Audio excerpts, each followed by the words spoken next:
Salam əziz dostlar, kanalımızın izləyiciləri. Bugünkü videomuz qayıqlar, lotkalar haqqındadır. Və orada yazmışlar ki, zəhmət olmasa lotkalar haqqında da məlumat verir. Ona görə gəlib mən bugün fikirləşdim ki, sizin istəklərinizi yerinə yetirim, təzə gələn lotkalar haqqında məlumatlar verim.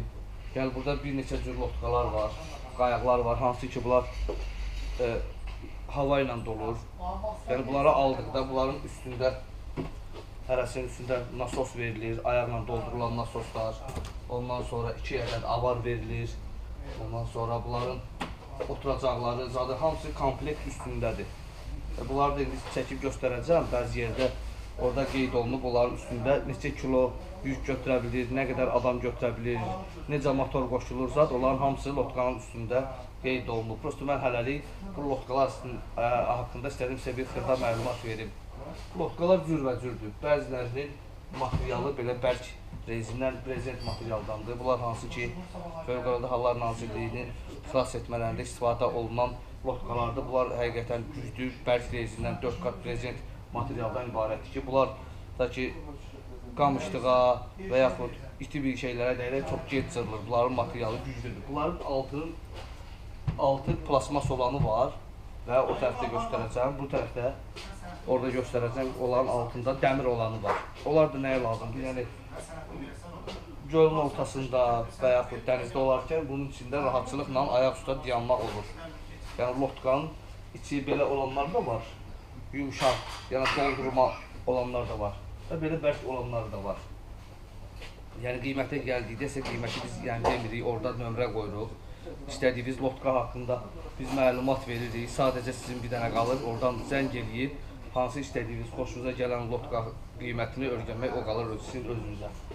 Demək, bu lotkalardan danışdıq. Bu lotkalar, əgər lotkanı alıb dənizə girmək istəyirsinizsə, bu lotkalarda birinci növbədə siz Fövqəladə Hallar Nazirliyindən sənəd almalısınız. Necə ki, maşına sənəd alırsınız. Ondan sonra gedib sərhəd xidmətindən dənizə giriş üçün icazə alınmalıdır. O da adi bir kitab, ayrı bir kitabçası alınır və peçat vurulur dənizə girəndə bu lotkalardan dənizdə istifadə eləmək üçün. Göllərə, məsəl üçün çaylara, bunlara ehtiyac yoxdur, bunlara sənəd almağa. Keçək bu birisi lotkamıza. Bu birisi lotka çox hündür, iki tərəfli dolan lotkalardır. Bunlar bu hissədən dolur, bu hissədən və orta hissələr, ayrı-ayrı bir hissələrdən dolur. Yəni bu, nəsə bir deşilən yeri olarsa, boşalan yeri olarsa, bu lotkanın tamamilə hamısı boşalıb, yəni batmır. Hissə-hissə dolur. Bunlarda da həmin şeydir.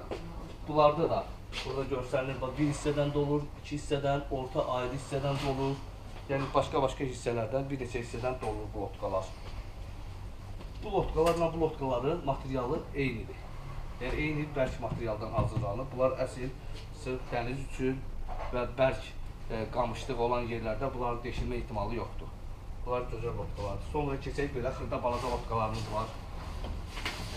Yəni bu balaca lotkalardır. Düzdür, bundan ovaz balığa yaramır, ancaq sadəcə bununla dincəlmək üçün dənizə gedərkən orada istirahət eləməyə, uşaqlarla üzməyə, çinməyə zada bu, yəni sadə bir lotkadır. Bunu istifadə eləmək olar orada. Video çəkilişlərdə, dəniz qırağında, yayda, məsələn, dincələrkən bu balaca lotkalardan, bir nəfərlik, iki nəfərlik lotkalarda bunlardan istifadə eləmək olar. Bunların hamısının üstündə 2 ədəd avar verilir. Ondan sonra nasoslar var, burada cürbəcür nasoslar var. Belə ayaq nasosları var, şlanqları var hamısı və belə əl nasosları da var ki, onu bir 5-10 dəqiqəyə doldurmaq olur bunları. Sonra keçək bir sağ tərəfə. Keçək bu tərəfdə, biraz bunu fırladım. Keçək bu lotkadan danışaq. Bu lotkanın aşağı hissəsi təmiz dəmir materialdan hazırlanır, belə gördüyünüz kimi. Bu lotka onlardan biraz dözümlü lotkadır. Bunların arxa hissəsi qalın kauçukdan düzəldilib ki, bura hansı ki, o benzinlə işləyən Yamaha motorlardan quraşdırıb, o motorları da əlbəttə ki, almaq olar, yəni lazım olsa, onlar haqqında da mən məlumat verəcəm. Onları quraşdırıb dənizə çıxmağa və sürətli dənizdə getməyə sizə köməklik edə bilər. Onlara da adli, yəni lotkaya alınan sənəddən, yəni motora da adli sənəd alınmalıdır. Onlar da ikisi bir yerdə kitabçada qeyd olunur. Bunlar da həmin şeydir. Bunlara da 2 ədəd avar verilir. Yəni görkəmindən də görsənir ki, hansı lotkalarla daha sərt şəraitdə istifadə eləmək olar və hansılarda isə müəyyən bir həddlərə qədər istifadə eləmək olar. Ondan o tərəfə yəni biraz ehtiyatlı olmaq lazımdır. Bəzi lotkalar var, onların qamışa, ondan sonra qumlarda bəzi kəsici alətlərə zada dözümlülüyü zəif olur. Hələ ki biz bu lotkalar haqqında məlumat verdik. İndi kimin nə sualı olsa orada yazarlar, qeyd edərlər. Biz də onlar haqqında yenə bir çəkiliş eləyərik bu lotkalar haqqında və bunların sənədinin düzəldilməsi barədə sizə köməklik göstərərik. Və bunların üstünün çadırı da olur. Yəni məndə orada kanalda var videolarda. Mənim də lotkalarım var. Düzdür bunlardan deyil, harca bu materialdandır, mariner materialdan. Üstünün çadırı var gün olanda, məsəl üçün gün vurmasın. Yəni elə bir lotkalarımız da var. Hələlik bu qədər.